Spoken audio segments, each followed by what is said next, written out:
Welcome to A Woman's Brew, where women talk about beer. Today's episode is monumental as we discuss which breweries have historically built the foundation of today's craft culture. I'm Joanne and this is Tori.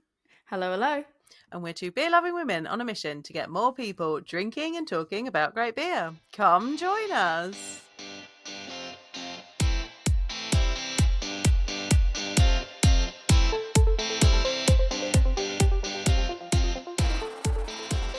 I think this is going to be a really interesting episode.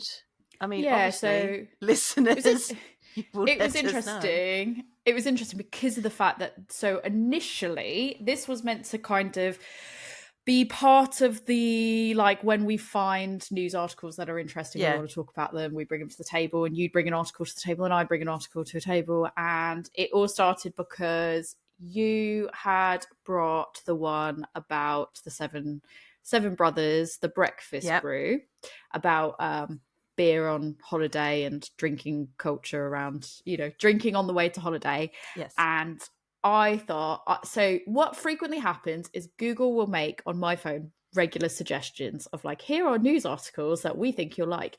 And 9 times out of 10, they are beer related or alcohol related, obviously, because my algorithm. So it's algorithm like, is. Yeah, my algorithms. It's funny because even Rick, I think, gets like so half the time he'll go, "Oh, I got this really interesting news article that popped up about this beer." I have, like, basically what I do is they get suggested to me. I look at them and I go, "That sounds interesting." I copy the link, I save it somewhere in a spreadsheet I got somewhere in the background that I can pull from. So when you find an interesting article, or we're like, "Let's do an article episode," I then pull that and I'll go, "Okay, you go find one, I find one. We both bring one to the table and talk about it." But when we started digging into the Seven Islands one, the Seven Brothers one, and I was going, okay, I've asked some questions around this now. Shit, we've got too much for an episode. Things. And at the same time, I was building out this half of the episode, which was the article we're about to talk about. And then I went, I think we have 2 full-length episodes. and not so one episode. So we split it.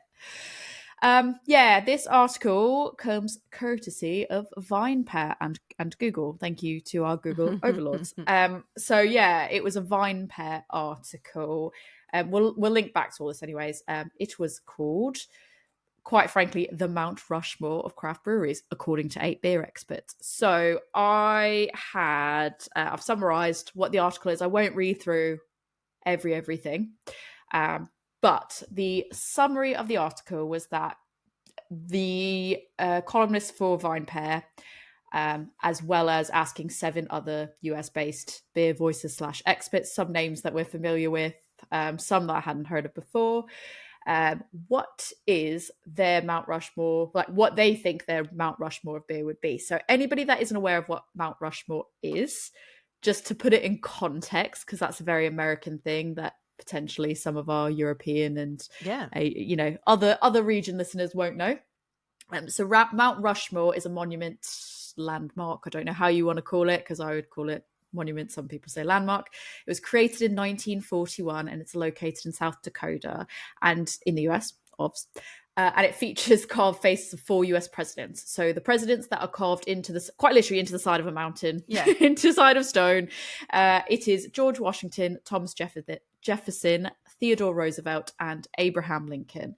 So that monument is, I withhold personal political feelings or any history around there, but basically when I asked ChatGPT if you had to summarize what that monument is and what it represents, it summarized that the monument honors the presidents for their role in American history and the representation for the ideals of democracy and leadership. So despite how you feel about these presidents, despite anything, that is basically what that monument is meant to represent.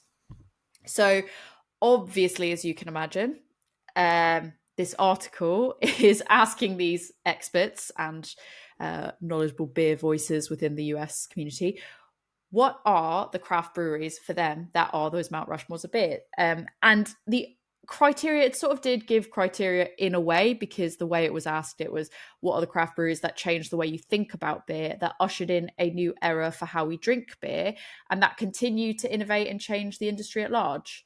So before I get into kind of saying what they said, we thought we could kind of talk through what they said and then maybe come up with our own Mount Rushmore. But before I do that and go through that, what are you drinking tonight? I haven't poured it yet, but this might be like a spoiler for one of the breweries that I'm gonna suggest later on.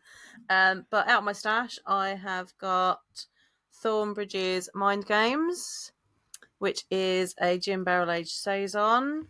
It was with Firestone Walker as well. So I picked this up the last time I was at their tap room, which was a while ago, and it's the 2020 vintage. So Nice. yeah, I'm excited for it, and it's I love when you have interesting barrels to be like when there's just different types of barrels, not just a bog standard I was aged torn in a barrel. because I've also got another beer from Thornbridge that is a brown ale that's brewed with honey and was in it was in different barrels, but that was 10%, and this one's only 8.5. So I mean, I'm loving the sound of the other one, but yeah, it is still a school night. So yeah. So I thought I'd go for the 8.5 instead. Spoiler alert notice there as well. What are you drinking? Went with Main Beer Company's King Titus. I already poured mine because I was like, need to let it sit for a second anyways. But yeah, King Titus, which is a porter. So yeah, I just, again, potential slight spoiler alert for one of these lists that we're going to talk about, but pretty imminently it's going to become apparent why I've picked Main Beer Companies. The thing is, I did have the Main Beer Company's lunch in the fridge, which is one of it's recognized as sort of a top beer, but I didn't want to open that one because I was like, I kind of want to save that, but I don't want to save it too long because I'm like, it really needs to. I only got it on this past trip and I was like, I kind of have to drink it sooner rather than later. But yeah, I don't think this recording is the one. Maybe I'll just have the porter instead. So there you go. I'm very excited. I haven't had a sip of it yet though because I've been waiting. Oh, okay. This tastes like Christmas. It's got in the sense of it's got got that like Christmassy spices about it. I'm just enjoying this because I've just had a sip and it's very chocolatey. Like there's the chocolatey, some nutty chocolatey tones in it, and yeah, I'm a fan. But I think it's still slightly. I had it in the fridge for a while, so I think it's slightly too cold. So I'm just letting it warm up a little bit more. But just means it's I'm happy with it already. Yeah, we'll see. I've got some other ones that I can drink, but we'll see how far we get in this. Right. So, do you want to hear the breweries that were listed? So to be fair, I didn't go through and go, here's what every single person said or how many times they said it. I did say for the top 3, but other than that, it's just a list. Should I run through the list? Yeah, run through this. So we have to bear in mind that this is American centric. Yes, it is very American centric, which is why we thought it would be interesting to talk about the UK based one that we would do. So I don't think some of these will be a shock. It'll be interesting to see if there's any in particular you agree with or anything that's missing, or if there's any you're like, never heard of that. Right. So for the top 3, the most mentioned ones, if you were to guess what you read the article. I'm guessing you've read the article, so almost. I did, but I haven't read it recently. Like I read it when we first talked about it, and I think I glanced over the other day, so I haven't refreshed my memory of what they said. But I'd say Russian River. Top 3, what do you think? Yeah. Russian River, Sierra Nevada. And? I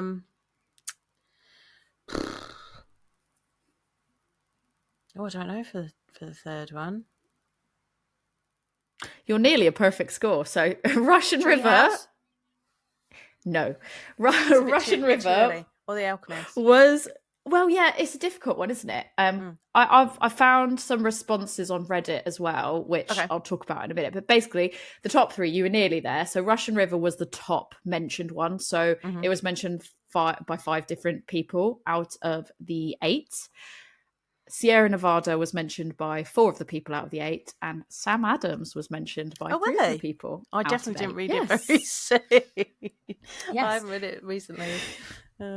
So the rest of them in no particular order. I just pulled it was really nice in the article. It kind of summarized all the ones mentioned as Yeah. well, so that was nice. I mean, But, I totally agree with Sam Adams, but I didn't think other people would.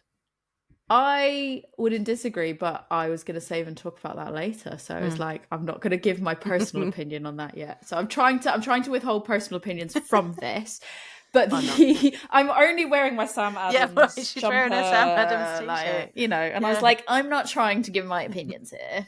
And I was like, move the mic so you can see that my hoodie says Sam Adams. I've got my. I was in the office today, and it was tasting panel, so I've got my sticker that you get when you attend tasting panel. We get well done stickers when we attend tasting panel. I haven't done enough yet to get my prize. I think we get a prize every 4 sessions. I'm one short, but I've got my cool sticker that's a kid sticker of a polar bear. I really want well done stickers just for like today. We all love getting our well done stickers. Or you're great. Sometimes we get you're a star. Depends on what stickers Kate's got at the time. I need some of those where it's like you've handled an escalation because nobody else wanted to pick it up. You're a star. And we have a star chart, right? So there is a star chart with all of our names on, and when you do a session, you put the star under your name so you can see how many sessions you've done. There are people that do it that are in the office every Thursday and manage to do it every week. And unfortunately, because I do events and things, I tend to be out and about on a Thursday. But when I'm there, I've actually changed my office days, so I'm going to be in specifically so you can be there to get your. Well, I would love if you're like just for the sticker. I don't care about the panel. I needed to change my office days, and I was like, I'm going to come in on Thursdays now because then I get to go to tasting panel. I love tasting panel; it's great. I love the idea that you were like, I just want the sticker. Like, I don't care about anything else. Just the sticker. Literally, I was like, they were tidying up, they were like setting out new tastings, and I'm like, I'm not going until I've got my sticker. Like, where is my sticker?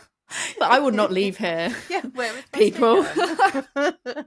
And have I done enough to get a prize out of the cupboard? I haven't yet. I mean, mean, thank you. They're on it. Like, gamify the crap out of that, and it works. Yeah, I mean, so the sticker alone would motivate me. They've got a cupboard, so everybody gets a sticker. And then there's the prize cupboard, which has a variety of beers, ciders, soft drinks, and sweets in it. I like that. It's great. I wish maybe that's what I need to do. I think I just need to set up like for myself of like get stickers for myself and reward myself with a chart of like, you didn't have a mentee bee today. You get a sticker. Well done. You solved someone else's problem today. You get a sticker. And then when I hit an arbitrary number of things that I've done in a day, I'm like, pumpkin spice latte. You get to go have a beer. It's like lunchtime and I'm there like, I earned this with my stickers. I would love to explain that to the people I was on calls with. That'd be so good.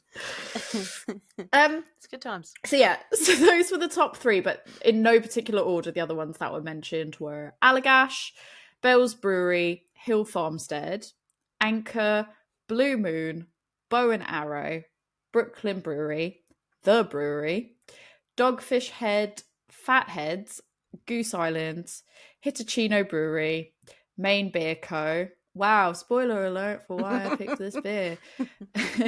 New Glarus, Port Brewing / Lost Abbey. I don't know if that's I've never actually heard of them, so I don't know if that's a change in name or same. I'm not sure because I've not heard of them in particular. Trogs, Independent Brewing, and Yingling.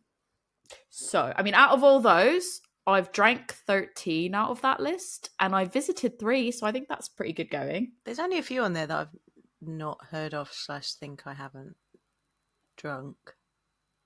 So there's 20 in total, so I think like 13 out of 20 to have drank isn't good, bad, yeah. And 3 out of it, it's all right. Annoyingly, Allagash, I've gone to numerous occasions in the sense of I've gone there to the general area and they're always closed when I go there because they were opening really weird hours sometimes, or I'll go there with the intention of I want to finish there because I'm fairly certain they don't do flights.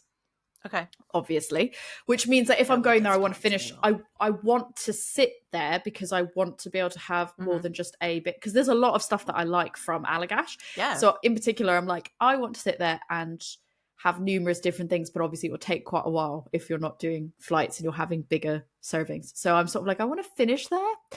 and then I've not really paid attention to what time it is, and then I'm like, oh, they're closing in 45 minutes. So next time, I keep telling myself, next time will be the time, so it's fine. But yeah, pretty That's good a pretty there, good range, I think, there. Yeah, I think so. The only ones I haven't heard of, so I've not heard of Fatheads. I've not heard of New Glarus. You've not heard of New Glarus? No, I have not. I don't know where they're located, so it's probably potentially a regional thing. Maybe. Port Brewing in Lost Abbey, I've not heard of. I've heard of Lost Abbey. I feel like Bow and Arrow sounds familiar, but like I don't know why. I believe they are women and native owned. Because I feel like an indigenous owned. I feel like I've heard the name, but I'm like, I don't know if I'm just making that up in my head, thinking it sounds familiar. I've heard of them, and I've always wanted to drink them, and I haven't been able to. Do you feel like that list, by and large, like you could agree with the names that were being thrown out on that list? I think so, yeah. So basically, there was a Reddit page as well. I linked in our notes, so I don't know if you want to share them or not, but basically there's two different articles. One of them, or I say articles, there's two different Reddit posts. So it depends on if you want to consider that an article or not. I use that term very loosely. One of them was from 2 years ago, where it was just asking, what is your Mount Rushmore of beer? And one of them was in response to this article 2 months back, which was it was VinePair. I'm fairly certain VinePair directly posting this in the subreddit of our beer, basically saying this is our article. What do you guys think? And some other names that were mentioned, which when I heard the names mentioned, I thought it was interesting that they hadn't come up on the list before. One of them I thought you'd just appreciate, so I wasn't shocked about it not being on the list, but I thought you'd appreciate it. So Firestone Walker, not mentioned, so I thought that was quite interesting that they weren't on there. Deschutes, I that one's the one that I'm not surprised about, but I thought that you'd appreciate that there was multiple people being like, oh yeah, Deschutes, hands down. I think they're quite because we just talked about them. Yeah, I mean, I wonder if they're very like west side of America brewery, so the East Coast is like what? But I think people don't know, because I think people do know like who they are, but I just thought it was interesting in the sense of like, we had just talked about them the other day, and you were like, they are so good. And I do like a bit of Deschutes. In fact, I think it was Deschutes that I had my first ever black IPA from. Ooh. It was called Cascadian Dark Ale. Back in the day. Oh, sorry, hold on. Sometimes it is still called that. Depends on where you get it from. Go back and Some people to still our black IPA episode if you want to hear more about that. I feel like that was a glasses push-up moment. We're like, it was called Cascadian Dark Ale back then. We did that episode a long time ago. Yeah, a really long time ago. I feel like some of them are due refreshes, but I feel like we'd just be giving the same facts, but just drinking it, I guess, maybe from a different lens of like, we've been drinking up-to-date beers, and then like, we did it so long ago, like, let's do it again. But I feel like we would just be going, we're just going to repeat all the things and just use it as a means to drink. Because I couldn't, I don't even think I'd be able to say, oh, when we did this the last time 2 years ago or whatever, this is what I thought. And now I've changed my mind. Like, I don't remember. I wouldn't remember that. I mean, I think we said we like black IPAs, and we still like black IPAs, so... Yeah, but I wouldn't be able to be like, I remember when we originally did it. That was a new fact to me, and now I know that. Like, no, I don't know. I wouldn't know. So yeah, there was those. And she won't listen back to herself, listeners, so she won't listen to it. I absolutely won't, so don't expect that from me, because that will never happen. So Firestone Walker Deschutes, New Belgium was mentioned, which I'm not surprised. Lagunitas, which not surprised in a way, but surprised. Like surprised that people... When they were craft, but I mean, I don't know if I'd make them... I don't know if I'd say they were a Mount Rushmore beer. I feel like... brewery.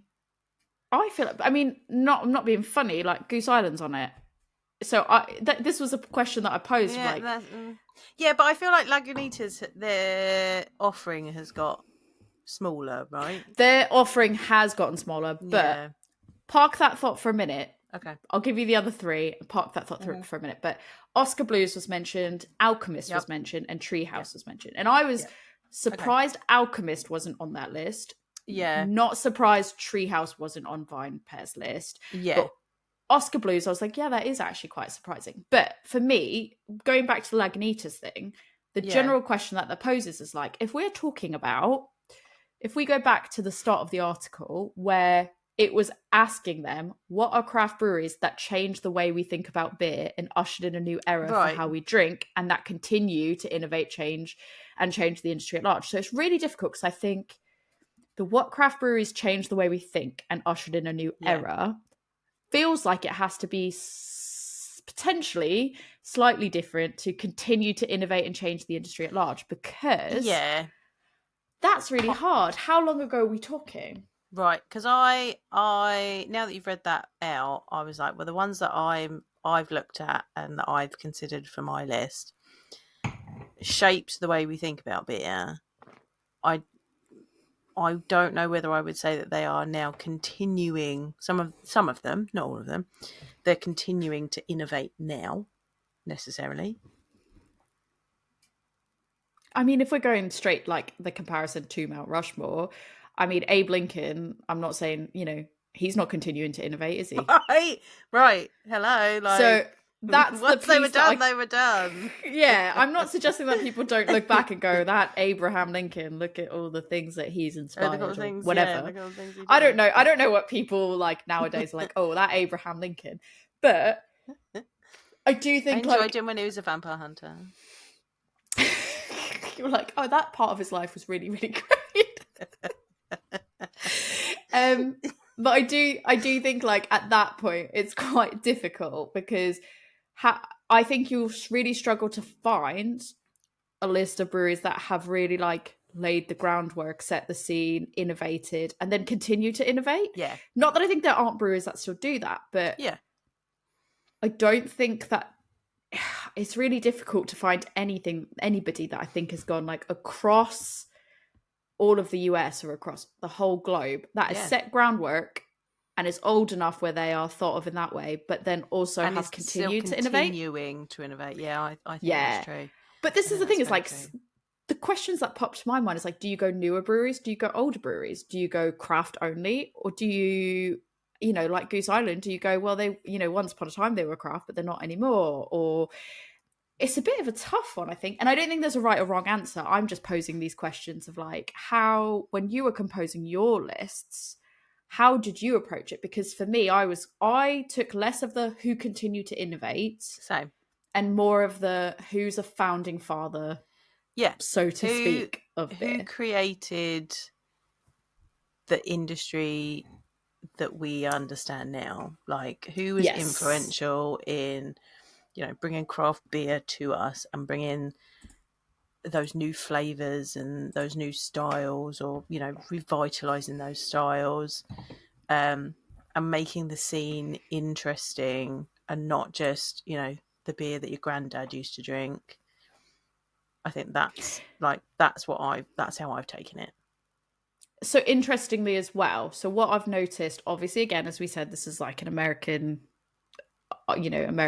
writers and, knowledgeable people. So a lot of this is like US centric. I was trying, the reason I found the second subreddit post in our beer from 3 years ago about what is your Mount Rushmore of beer was because of the fact that I was looking to try to find any lists that might have been UK lists at all. I did see that somebody had made a post. There's been posts in like various Facebook groups and stuff from UK forums that were people talking about it. Talk about that more later. But I was trying to see if there was any UK people responding to this type of article, or anybody resharing that article going, what are your thoughts? And so I came across the article from 3 years ago on article again. I keep saying like a subreddit, like it's like really good, reliable people. And then you're like, 35 pints, 7 each said. And And Mr. Gravy said, like, the squalor trawler, that makes me chuckle. Like, I was like, yeah, this notable article by the squalor trawler has said. But interestingly, that article from 3 years ago was, the responses there were like Pilsner Urquell, Cantillon, Dupont, like all these other more wine Stefana. Like it's interesting to see when we look at it with a lens today, when you ask people today within a scene, I feel like the answer's very depends on where you're asking, but I feel like the answer is sort of skewed. And I was actually more surprised, although then one person did go, yeah, Cantillon and Bush Light. That person has a fun palate. Mr. Gravy was like La Fin du Monde, 90 shilling, Old Rasputin, and Coors Banquet. I really respect this. I'm giving you their guilty pleasure beers. Yeah, I mean, I'm not mad. I kind of like the list. To be fair. But it was interesting to see in 3 years' time, like 3 years ago versus the list of today, what people were choosing to list in that thread. Yeah. And I also wonder if there's some like some bias that's like swaying from reading the article, where people are reading the article of some of these breweries and then going like, oh, I'm thinking more like proper modern day. I've noticed that when I say modern day or do we go new or do we go older? We're still talking modern day. We're not going like, who are some more traditional, fairly significantly older breweries? Like, we don't look at any of those as being the founding fathers, where we're like, like some of the shit that like Cantillon like we're making and doing, that's like just in comparison, age-wise, in comparison to like some of the other US breweries, it's like, how is that not? That's not mentioned on like an innovative list. Like, I don't know. I just found. I think it also depends on what people's definition of craft is, because that's true. Cantillon is still family owned. They're still independent. Like they are craft, but they're very traditional. So if you don't think of traditional beer styles as air quotes craft, that's not what your mind if that's not what comes to mind when you think of craft, then that's why you wouldn't necessarily think about it. It depends on what your context for craft is. And let's not open that can of worms. What is craft? Oh goodness. 100%. But then what's interesting is on the post from 3 years ago, there is one person that said Allagash White. They seem to like have named kind of like specific beers on some of them. So like Allagash, New England Brewing Co. Seahag, Hill Farmstead Anna, and Narragansett. Like that's what I think. That's my favorite part about some of these. Is it's like proper like crafty, proper crafty. Narragansett. You were just like, yeah, all right then. Like I was like, yeah, okay, like I'll take that answer. That's a pretty good answer. I feel like it's more genuine and honest though than somebody that's like trying to kind of be like, what's really popular and well liked. I guess that's Pliny. Because that's it. Do you just go Blind and Pig, Julius? Yeah, because do you just go? Oh, don't worry. What I've done is I was like, this sent me down a spiral. This is a spoiler alert for like a potential future episode. Sent me down the spiral of I was like, so we're talking about breweries that are just brewery specific, that are the Mount Rushmore of beer.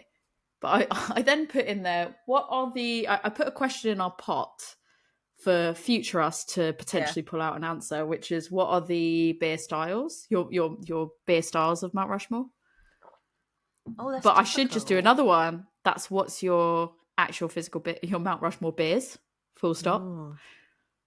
And I would probably just quote that guy that said, Allagash White, New England Brewing Co., Seahag, Hill Farmstead, Anna, and Narragansett, or something. I feel like it would be really great to give you like a list of 4 specific beers and then be like, and PBR.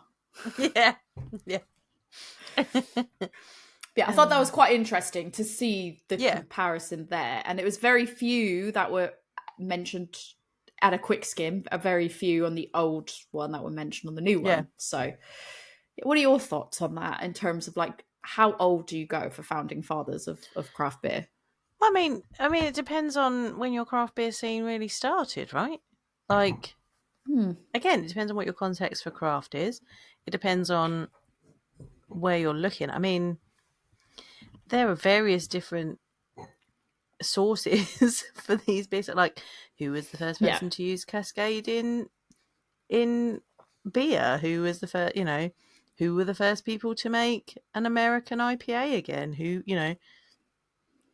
were the first people to make, a really bitter West Coast? Who were the first people to make a New England? Like, there are different, though, we have sources, but also everyone's like, no, it was this one. No, it was these people. No, it was these people. Like, it's always questioned. And again, where do you think craft, air quotes, started? That's where your context is going to be. So if we get into our list, I think we mean the newer, at the absolute latest, the 80s. 80s for America, more, 90s, 2000s for the UK. Yeah, I was going to say, like, when we look at our list, like, how did you do yours? Did you do yours based on, like, 80s, 90s when you were looking at your list? Or because we're going to specifically look at the UK, so I thought about people that have made a dent in the craft scene, like who was influential in getting us to where we are right now in craft. So it's more kind of like early 2000s, I think, really. Did you have specific criteria, like, for how you created your list? Did you kind of stick with similar to what the article was kind of showcasing for theirs, or did you have it was yours literally just like within this scene, who's the most influential? Because I think it was really difficult because on my list, for example, I kind of abandoned what the article was talking about in a way, and I was kind of going in my brain, to me, the Mount Rushmore would be somebody. Yes, I think that's innovative. So I think some of it links over where I was like, who do I think has helped push the movement, has helped get people into drinking beer within the UK, has laid a foundation, has sort of started a blueprint, and has contributed something that I thought was unique, interesting, or noteworthy that people 10, 20 years from now would go, yeah, I know who that brewery is because of the impact that they've had. And it was hard because I tried to take out, from my perspective, I tried to take out my personal bias on something of whether or not I felt like, oh, I want to say this person deserves to be on a mountain or not. It was more, that was the lens that I viewed it through. What about you? How did you go about your thought process? I thought about breweries that I thought had kind of started something or changed something, and we think of them as breweries that have kind of laid, like, if you said someone, this brewery laid the foundations for the craft scene, other people would go, yeah, I agree with that, as well. I've picked 4. There was one that I was like, I ummed about, and I decided to go with, but I don't know whether I reckon we've probably done the same ones. There's one person I was like, I feel like they did, but I don't know if they are. And then there was a brewery that I've put as an outlier because I don't really want to talk about them. I started off trying to do a list of 4, but I found it really difficult because then I kept thinking of more things. So I thought, like, I'm going to discuss it with you on here. Okay. And then I'll come to the conclusion of what I think. Because I think you might have some that I think we'll have similar lists to a degree. Yeah. And I think some of what you say may sway me to go, okay, this is the final list. And I wanted to kind of talk about more than just like, these are my 4 and that's that. Because I think there's some that's really hard. And once we talk about it, I'd probably end up being like, yeah. So I am going to open my next beer and then we can talk about the list. Do you want to tell us what your second beer is? Yeah, I do. My second beer, not to give any spoilers away here, Vault City Very Berry Single Scoop is what I've got. Fun. It I'm smells still on my saison. It is nice. lovely. It smells It like it smells smells like nice. berries. It smells like berries. I don't get too much of an. Well, I was going to say I don't get too much of an ice cream smell, but the berries does smell like almost strawberry ice cream, with maybe like a little bit of like chocolate drizzle or something like that, like British chocolate drizzle. Yeah. We've talked about this before. British chocolate Not drizzle, chocolate, not American. not chocolate fudge. Chocolate sauce, not chocolate fudge. Yeah, Yeah. it's different. I still have my porter, but I'm sort of a bit like I wanted to just have them both open on the go. Maybe I'll make a bit of like chocolate a and Neapolitan. berries, they go together. That's what I was thinking. So yeah, so cheers to that. So do you want me to tell you my 4 and the reasonings behind them? Yes. Oh god, this one does actually taste like ice cream. I'm just gonna put that out there. Sorry. So I picked 4, and I have an outlier that we can talk about. But I picked for my UK Mount Rushmore Thornbridge, Cloudwater, the Kernel, and this is one that I couldn't really decide about, Verdant. Interesting. So automatically I thought of Thornbridge. Like, I feel like they bridge the gap really well between kind of craft and traditional. I think they do really interesting things, she says, holding up her beer, like gin barrel aged saison. They've done really interesting collabs with it. Like, they are still doing interesting things now, but they do traditional things, they do more crafty things. Jaipur was a real kind of game changer as an American IPA. So I thought that they would definitely be on the UK Mount Rushmore. Cloudwater, equally, I think they've done, they've been really innovative over time. And they've also like really championed different beer styles, bringing other breweries to this country, supporting other breweries. So I thought Cloudwater should be on there. I mean, the Kernel, I don't think we've often said we don't drink enough Kernel beer, but Kernel is still doing what Kernel has always done. They pick interesting beer styles, they pick older beer styles, and they do interesting things with it, and they're consistent. And I think they have continued to do that from like the beginning of the craft beer scene over here until now. And I wanted a haze bro. Like, I was like, I need someone that really championed hazy and juicy beers. And I felt like Verdant. If you ask me who the top of our hazy, like, New England IPA scene is over here, I would probably say Verdant straight off. So that's why I picked those. There is an outlier brewery that I don't really want to talk about, who, the old Blue Dog people. You don't have to say. I was going to say you don't have to say it because I'm going to say it on mine. Okay, don't worry. You can say it, and I feel like you're going to have the same reason, because we'll talk about it when you get to it. If they're on your list as well, we'll talk about it when we get to it. But those were the 4 that I picked for mine. So interesting, those 4 were on the list of the overall. Okay. So like the Kernel for me, I would almost disagree in the sense of like, do I think that they always do something that's like, do I think they always put an interesting twist on something traditional? I actually don't think they always do that. I don't think they always do an interesting twist on things. I think they've consistently brought forward beer styles that some of them people haven't really thought about. They consistently do saisons where other people say that they can't sell them. They do interesting things. They put interesting fruit into things, and they bring something more traditional and make it a bit more craft.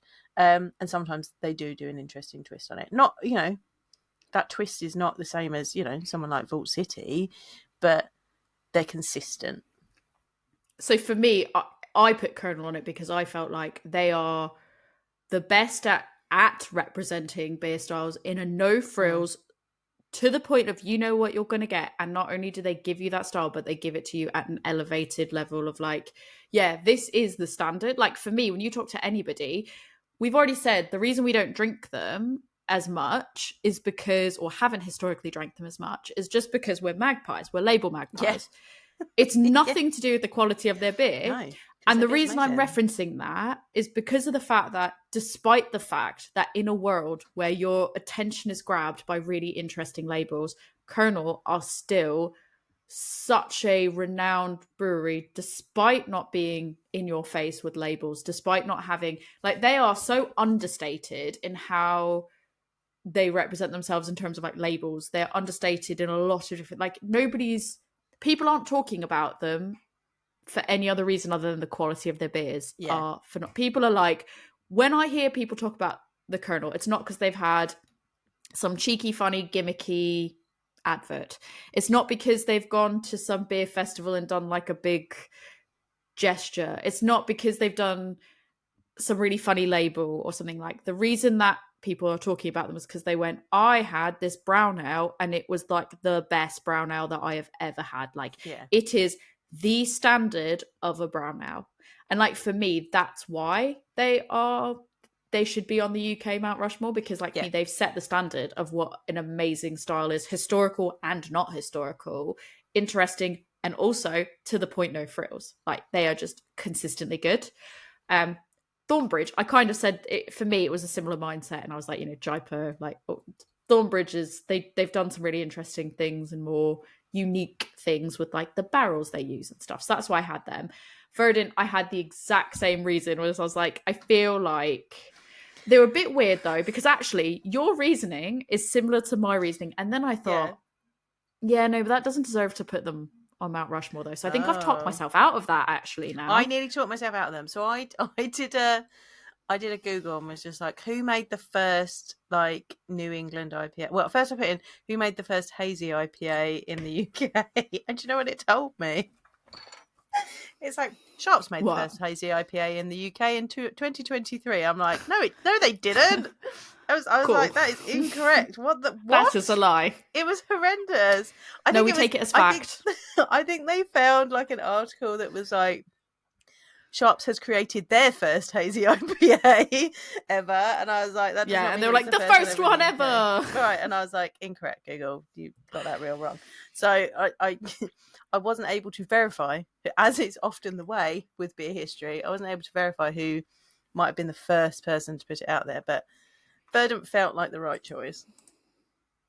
Yeah, no, I agree. But then I think, like, for me, it actually has talked me out of it, because I actually feel like the Mount Rushmore of beers should be more of like the people's beer. And I feel like Verdant is more of like a, if you know, you know, like, you're not going to a Tesco, like, you're not going to a Tesco's and being like, I'm just picking up,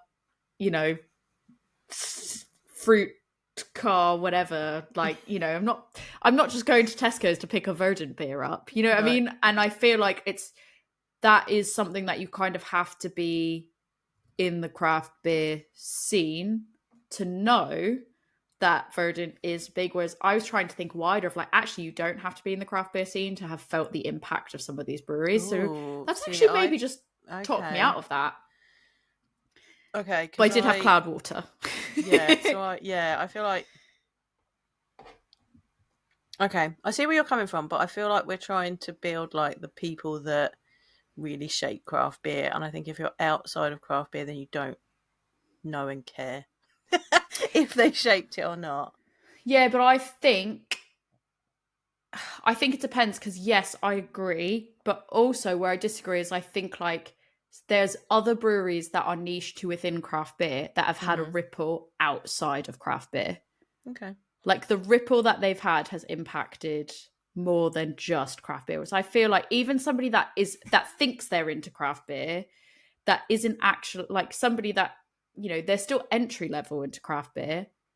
They might not know who Verdant is, but they might know who Thornbridge is, for example. They will know who Cloudwater is. But yeah, I think that is definitely a top contender, but maybe not. But Cloudwater, I said the same thing, where it's because they were importing and the relationships they built with like breweries outside. I don't think they're quite big enough that they're well known. I feel like they've hit a point where they're like big enough where it feels like they should be more global, and they probably are more global. However, if you were to go to another country, like if you were to go to a random state in the US and ask 5 people if they knew who Cloudwater was, maybe you'd get 1 or 2 people that would be like, yes, I know who they are. But assuming you ask people that don't work in the industry, that just drink beer, would they know who Cloudwater is? I'm not sure.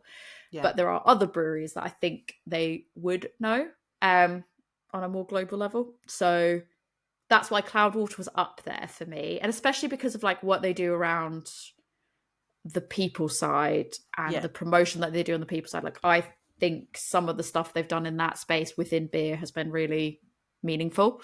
So some of the other ones that I did put, I'll do the most controversial ones last. I said Emperors because I feel like Emperor sits similar to Cloudwater, where I feel like Damien has built up something that's so big and global across Europe.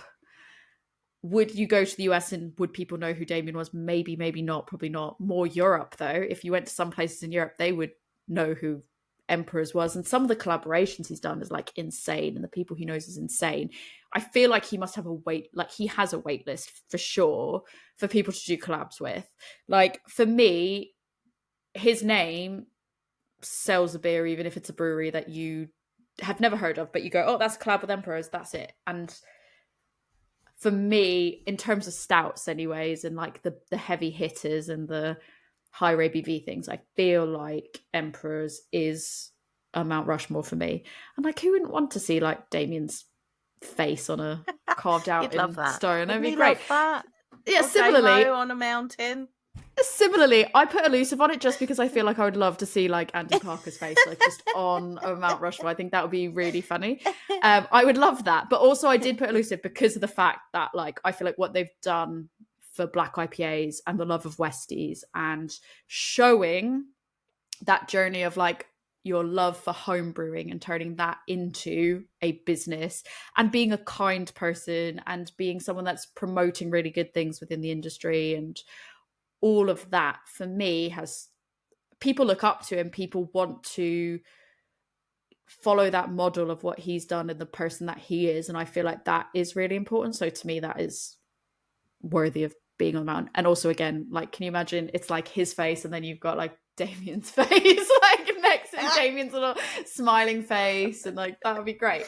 I've put Vault City on there, no surprise, but I think I put Vault City just because I feel like they're not afraid to, they're very widely known, but they're also not afraid to take the omnipolo approach, which is like just throw a bunch of stuff and see what sticks, and it's interesting, and people either, I feel like they can be really divisive, but if nothing else, even people that aren't sour drinkers really love their beers. They've made session sours they've made sours approachable with their session sours, and that's like such a gateway into more interesting things, so that's why they were on the list.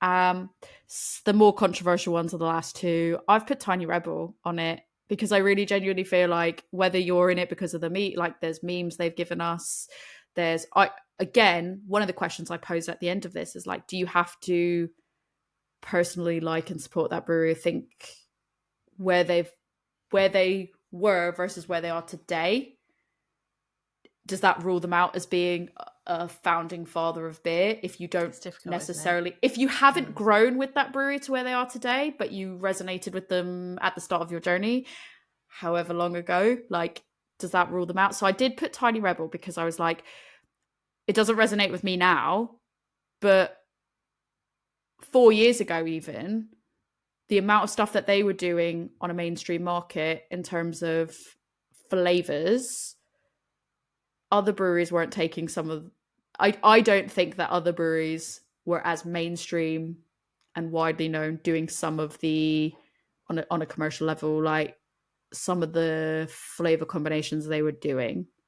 So they were on the list. And then obviously Brewdog is the last one on my list, where it's like, do I go in? I don't personally go to Brewdogs. I don't personally give them my money. They don't personally resonate with me and my ethos at the moment. I'm not judging people that choose to drink there. That's fine. But I can't pretend like they haven't left a massive mark on the like, I feel like it would be disingenuous to say the UK like the founding fathers of UK craft beer, and then we're like, yeah, but because I don't resonate with them, they're not on that list. Yeah, I feel like they're probably ones that are undeniable. I think particularly with Brewdog, you can't deny that they brought forward a lot of different beer styles. They brought forward a lot of different breweries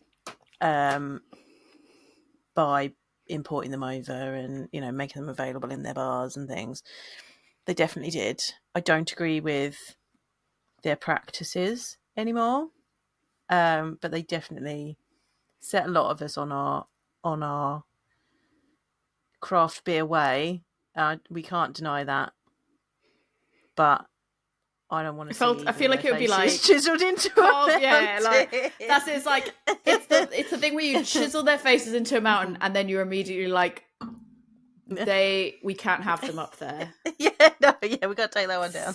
Take them down, or like give them a funny mustache or something. Right. Like I don't know. Use it for target. Put like the glasses with like the mustache over it, and you're like, who's that? But yeah, I felt like it would be disingenuous not. Yeah. I didn't want my personal biases to get in the way of like. They're literally written on my list, and it's Brewdog brackets.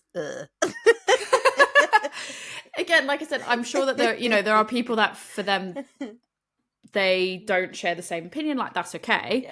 Yeah. It's just for me. I'm like, oh, it's a hard one because it feels like they have to be mentioned. Yeah. So the reality is, would they be firmly on that list? Yeah. But like, do I want to put them on that list for my own personal reasons? Not particularly. Not really. But I do think probably this conversation back and forth with you, I think I probably would say Kernel definitely, because that's convinced me. Definitely Kernel. Cloudwater, I think I would definitely still go with Cloudwater. The other ones, it's really difficult. I think Thornbridge, yes, because I feel like there's also still that like traditional element to them as well, that can bring in the trad side of things to it. The fourth one is a challenge because I mean, I'm not 100% set on my fourth one, so I'm happy to be swayed. But I feel like I maybe want to go Vault City because I feel like, but as the foundations of craft. Yeah, but now, so if we're talking about proper foundations of craft then, because a minute ago you go, oh, who do I think of that's doing this and that and the other thing? But then how far back do you want to go? Because do we want to say, then Verdant, not foundations of craft. I would argue not foundations of craft. Okay. I'm going to say, who came out first, actually?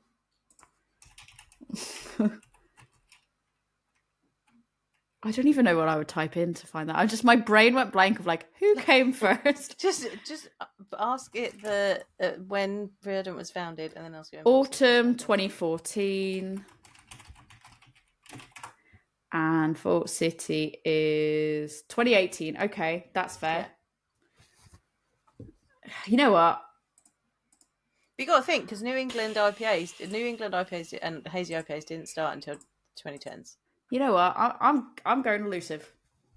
I'm going elusive because I like that. I like the message that stands for, and yeah, I'm gonna go with that. Okay. So then, what? So do you want to do personal Mount Rushmore, or do you want to do? Let's do overall global, and then we'll save our personal for last. Okay. Do you want to go first on your worldwide? Yeah. Have you got a 4, or have you got a list? I did a few, but I can run through them quickly enough. So I put The Alchemist because I feel like that for me, obviously, especially for like hazies and stuff like that, is an iconic. You could talk to anybody here in the US, like people know who you're talking about. They have that exclusivity as well, where people make pilgrimages to go to their brewery. Again, I listed Brewdog because I think at a global level, like they have a hold on so many different markets. Okay. You can go to any country and I feel like most countries you can find a Brewdog bar or talk to somebody that has been to a Brewdog bar. They know who Brewdog are, arguably sometimes more than The Alchemist or anyone else. Sam Adams was on my list. Goose Island was on my list. Stone Brewing was on my list because I thought that is another one where, again, the mark that it's had on the main, like on the mainstream beer that's got people into drinking beer on a more, because I think that's where I was coming from, was like, when it's more mainstream, it's not just that it's mainstream people outside of beer know, but these are also the beers that are getting people to go, oh, I actually like beer, I'm gonna drink more of it and become that beer nerd.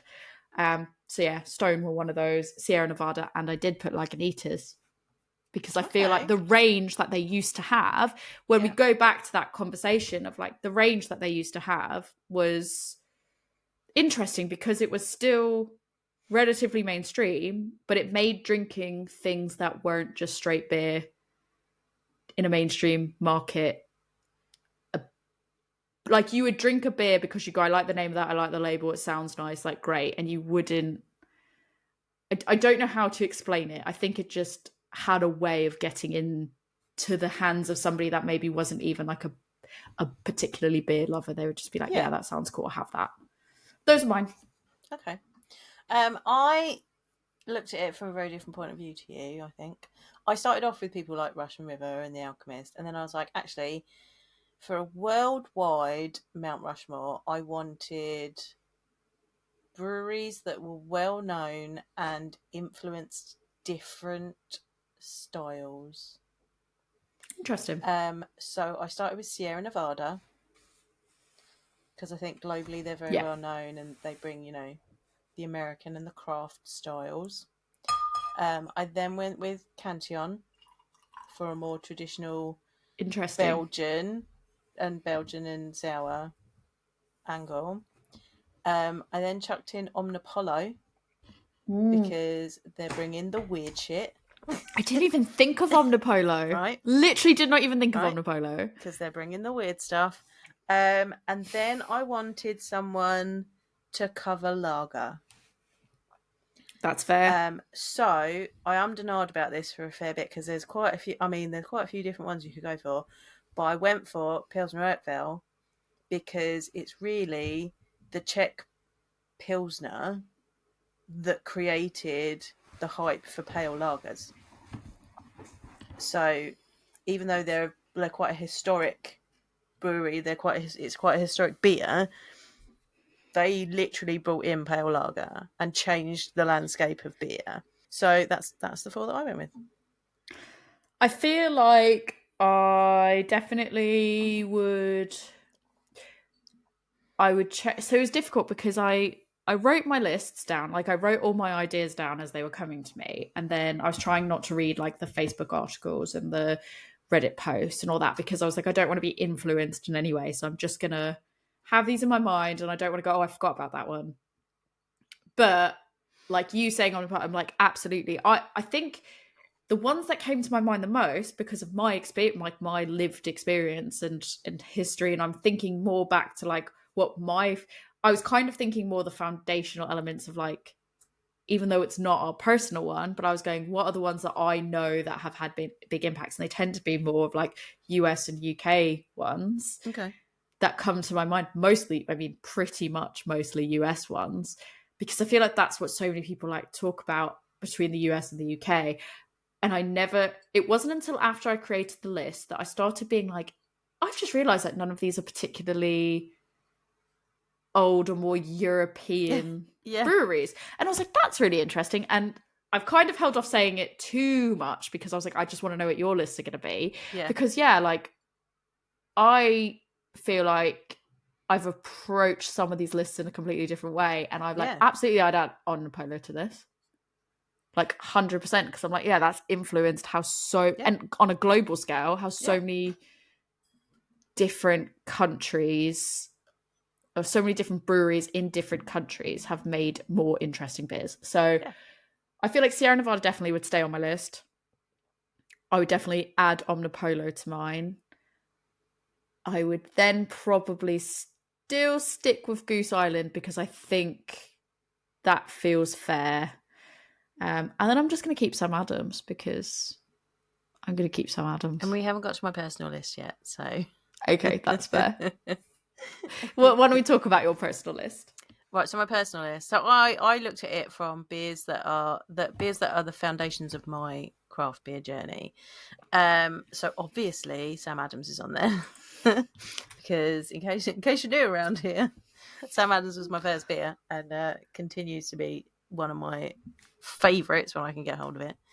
I then put Goose Island on there because, Bourbon County was such a game changer.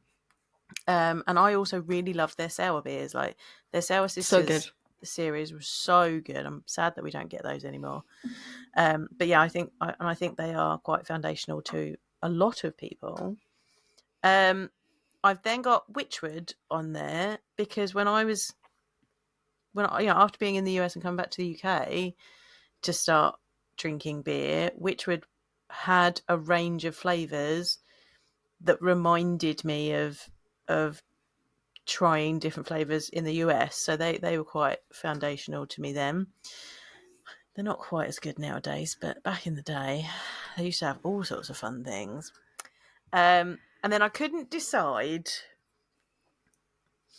I nearly put Alaskan down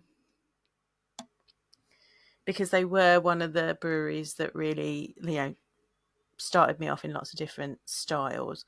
But I also put Wild Beer Co. down because I think they made sour beer very accessible to me. And I was looking back through all of my checked in beers over time. And when I go back to the beginning, I really like fruit beers, but it tended to be like fruited wheat beers. It wasn't fruited sours. And it wasn't until I started drinking like Belgian fruited sours or, beers from places like Wild Beer Co. that I really got into sour, like properly sour beers. So I think they were quite up there back in the day as well. I feel like it's interesting because I also feel like for me, foundationally, wheat beers overall, but like fruited wheat beers, 100%. Like if I would see something that was like a fruited wheat beer, like gotta have it. It was, I think, raspberry wheat. Thank you very much. I don't see raspberry wheat around like hardly anymore, and I'm like, where have all the raspberry wheat beers gone? It's interesting because I think somebody like Wild Beer Co.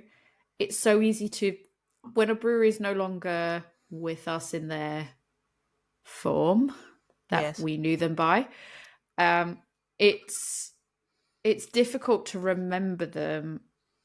It can be difficult to remember them in that foundational way. So like you're saying Wild Beer Co, I'm like, that's never even crossed my mind. And the amount of Wild Beer Co beers that I had and the amount of like, I think as well, what made me not think about it as much is because they were all like sharing bottles, like not all of them, but a lot of them, so many of them were sharing bottles that were like. I drank so many of those sharing bottles in lockdown. Yeah. I mean, I still have a whole bunch of sharing bottles that I've been aging because I'm like, let's see how they age. But it's, it's just so easy to kind of forget some of these like past favorites. Like I didn't look through my Untapped. I didn't look through anything. I had a similar approach to you. I was like, what's foundational to me? But what I found really difficult was I was trying to really separate my favorite breweries. Like what I think it's really hard to keep personal like favoritism bias out of it. To be like, I just really like this brewery and I want them because like let's be real, I've been like Holy Goat. Like that would have been a lot. Like I would have just been like, yeah, Cantillon, Holy Goat. But I don't. But like I don't feel like Holy Goat is one of your foundational breweries. It's one of your no, exactly. It's not one of your foundational breweries. 100%. So that's what I was trying to kind of that to be fair, as much as I was like, I love them, they're not a foundational beer for me. So I was like, they wouldn't be on my list. But I found it difficult. There was a few that were like borderline where I was like, really, really like them. So I feel like I want to say them. And then I was like, but is that like I wouldn't say foundational, just really enjoyed. So what I had on mine was UFO, because I feel like for me that was UFO and Magic Hat, same for me. It was like when I was old enough to drink and buy booze, I'd go in and I'd buy the mixed packs of either Magic Hat or UFO because Magic Hat did so many wheat beers and really fun things like that.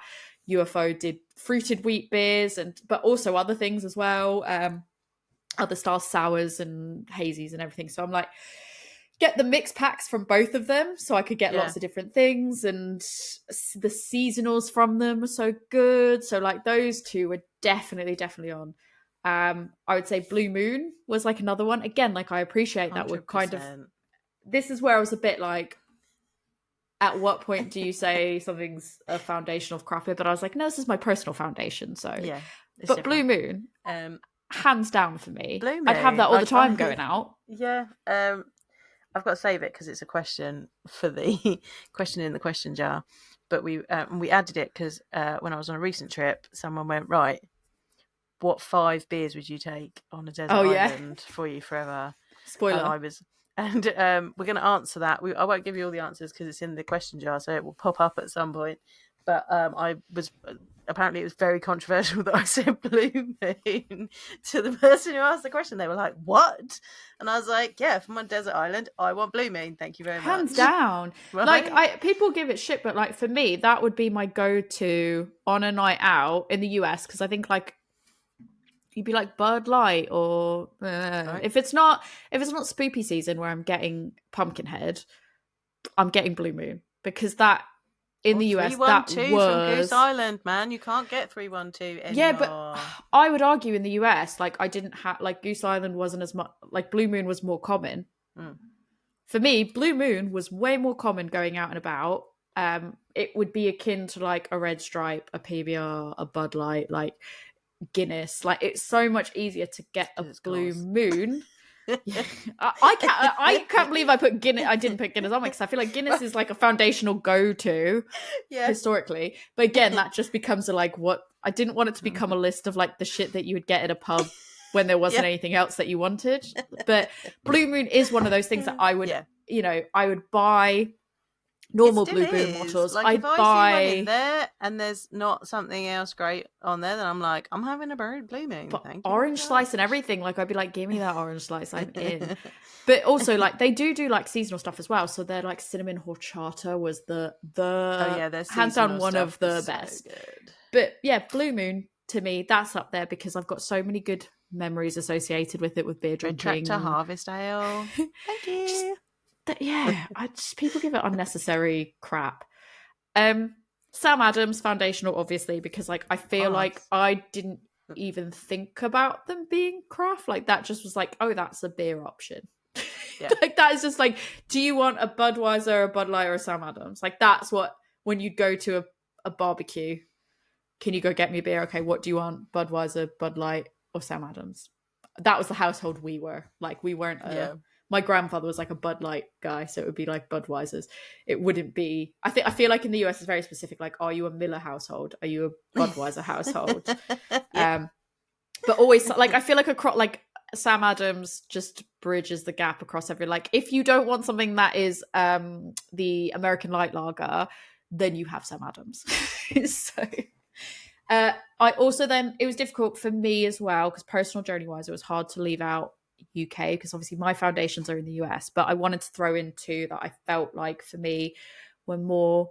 I didn't want to talk about Brewdog again, even though realistically that's everybody's intro, so I feel like that goes without saying. But my last two, it was Siren and Wild Weather, because I feel like those two for me, Wild Weather arguably more than Siren, because Wild Weather for me was when I'd go into the Brewdog when I lived in Reading, I'd be like, cool, gonna get Wild Weathers because those were really interesting beers for me. They took swings. Sometimes they were misses, but sometimes they were massive hits.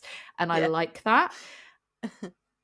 For me, that was foundational of my beer journey in the UK, of refinding my footing and moving away from ciders. And that, like when I moved here, a lot of people drank ciders, so I was having that. And I think Wild Weather for me was the first like moving away from that and into beer. Whereas Siren was more of the, when I moved to this part of Berkshire and that became my local, the location of it and the taproom aspect and everything, like for me that set the foundation of like what I wanted from a local scene here that varied so differently to the US. So yeah, that's why I mentioned those. I think if I had to narrow it down to 4, it would probably be UFO, Magic. Just talking about it has brought up UFO, Magic Hat, Sam Adams, and Blue Moon. And PBR. There we go. A fifth one. PBR would sneak its way in there somewhere, like the trashy neighbour that's in the corner. I love it. Oh, this was a good discussion. I liked this one. Well, interestingly though, I did find in the Facebook group, just in case you're wondering, Yes. I looked in the Facebook groups and like some of the ones that were mentioned across the Facebook group conversations, the top ones that were mentioned there, like Brewdog was like, I don't think we were alone in saying, the elephant in the room is, Brewdog is one of those. People had different reasons for it. It was either because of what was first brought their attention to craft beer, or what was, personal, not necessarily personal preference, but influential. And Brewdog, I think for the majority was the top mentioned one, because I think it is the elephant in the room. Of people go, I don't agree with them, it's not for me anymore, but you can't deny the impact they've had. But Cloudwater was up there. Cloudwater was second. Northern Monk was the third, tied with Vault City. And then you had your Verdant, your Kernel, your Thornbridge. Here's one that I didn't even think. Magic Rock was mentioned. I didn't even think about that for the UK scene. Yeah. Beaverton. Yeah, I suppose they did. Beavertown, yeah. Yeah. Oakham Ales. I did think about Meantime. Yeah, you had Oakham Ales mentioned, Tiny Rebel, Roosters, Sierra Nevada, Buxton, Mash Gang, Emperors, Bang the Elephant, Hotback. Okay, interesting. There were more, but those were like kind of the ones that I saw named the most across all the various places. Okay. Interesting. Yeah. Well, there you go. I think that was an interesting little conversation there. It was. I'd be interested to hear what our listeners have to say. Tori, if people want to tell you what their personal Mount Rushmores are, or to disagree with us on what we've put into our UK one, like they don't want to see Damo's face on the they would just be, that's just mean. Where can they get hold of you to tell you that? You could. I would love to see Damo's face with the little sausage dog nested underneath him. I would love it so much. Oh, you know what? Sorry, Damo. Take him out. Put the sausage dog in. His dogs. We could just do a Mount Rushmore of just his two dogs. Yeah, that's it. Done. And Happy. Bertie. Oh yeah! Oh my god! We could have a sausage dog. Oh, monument to sausage dog. No, Bert is best boy. Bert is number one. Yeah. So okay, scratch that. Damo's out. Bert's in. There we go. Done. That's it. Totally not beer related. I take Elusive out. Sorry, Elusive, you're out. Bert is in. So there we go. We'll be adding that. If you know, you know, but it's fine. If you want to agree with me or disagree with me or add to our list or give us some more to ponder on, you can actually send us both a message on that so we can both ponder over it. You can message us on Instagram at A Woman's Brew or on Facebook at A Woman's Brew, or you can email us in if you've got more interesting articles that are relating to that or articles you want to see us talk about. You can send them into awomansbrewpodcast@gmail.com. If you want to talk to me about my foundationals or, I don't know, PBR, I'll talk about PBR. Talked about it before, talk about it again. Can't stop, won't stop, foundational. It would be a really weird Mount Rushmore if it was like a PBR Mount Rushmore, but that's fine. You can message me on Instagram at adventures_in_hoptimism, or you can email me at adventuresinhoptimism@gmail.com.